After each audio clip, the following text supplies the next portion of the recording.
Jamnagar Rajkot highway પરથી 2 kilometre અંતર સુધી સ્થિત ખીજડીયા પક્ષી અભયારણ્ય શિયાળાની ઋતુમાં દેશ વિદેશના પક્ષીઓ માટે પ્રવાસીઓ માટે ખુલ્લું રખાયું છે।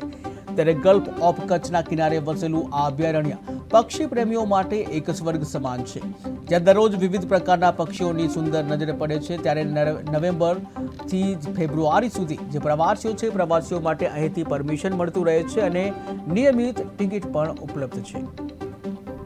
10/2025 રોજ જે ખીજડીયા પક્ષી અભયારણ્ય છે એ પ્રવાસીઓ માટે ખુલ્લું મૂકવામાં આવેલું છે। ખાસ કરીને જોઈએ તો ખીજડીયા પક્ષી અભયારણ્ય એ જામનગર સિટીથી 12 કિલોમીટરના અંતરે આવેલું છે અને જે પણ ટુરિસ્ટ આવે છે એના જે પ્રાથમિક સુવિધા છે આપણા ખીજડીયા કેમ્પસ ઉપર ઉપલબ્ધ છે અને ત્યાં બુકિંગ ઓફિસ પણ છે, જે ટુરિસ્ટ આવે ત્યાંથી પરમિશન લઈ અને વિઝિટ કરી શકે છે। ખીજડીયા મુખ્યત્વે 2 ભાગમાં વહેંચાયેલું છે અને ત્યાં વાત કરીએ કે ખીજડીયા પક્ષી અભયારણ્યમાં 300થી પણ વધારે પક્ષીઓની પ્રજાતિ જોવા મળે છે।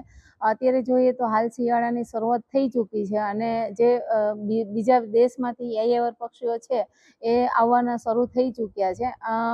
મેઇન જોઈએ કે ભાઈ અહીંયા પક્ષીઓની વેરાયટી વધારે જોવા મળે છે, એનું પાછળનું કારણ છે ખીજડીયાની ઇકોસિસ્ટમ, એટલે કે ત્યાં 8 પ્રકારના નિવાસન તંત્ર છે, એટલે એને લીધે ત્યાંની જે બાયોડાયવર્સિટી છે એટલે કે જૈવિક રીતે એકદમ રીચ છે, એના લીધે બધા પ્રકારના પક્ષીઓ ત્યાં જોવા મળે છે અને જે વિદેશોમાંથી પક્ષીઓ આવે છે ખીજડીયામાં 4 મહિના આપણા મહેમાન બને છે।